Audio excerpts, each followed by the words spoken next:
Just an incredible story there. In other news, ASU will now start providing more data to provide a better picture of COVID-19 infections among students and staff. President Michael Crow making that announcement today, saying the university will report the total number of cases and the number of those who have recovered. Just a few hours ago, the university updated its website to show more than 1,300 total cases since the beginning of August. Those include students and staff. Crow said ASU's measures to prevent the spread and manage infected students are working. Right now, we're not seeing any spread occurring because we've got compliance. We have sufficient accommodations for positive students, much larger than the number that we have, so we're okay there. But if we got to the point where we couldn't manage it, then we would move to a different modality. Well, ASU researchers say they're going to get that number by testing at random and gathering those results.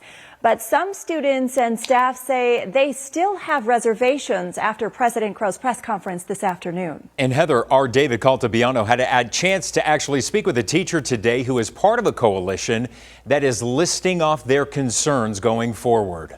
A group of ASU teachers and students who've been outspoken on the university's handling of COVID-19 say President Michael Crow still hasn't addressed two of their main concerns, health benchmarks and contact tracing. The coalition is still disappointed by the fact that we're not hearing anything about clearly defined, transparent benchmarks for changing policy at ASU. Dr. Alex Young is a member of the ASU Community of Care Coalition. He believes the university should lean on scientific data points to tell when it's safe for in-person learning, much like the state health department for Valley K-12 schools. Today, President Michael Crow said ASU is not in a place where they need to switch to online learning, but how fast the virus spreads could change that. There's social spread, university spread, number of accommodation spaces for social isolation, sort of all those factors.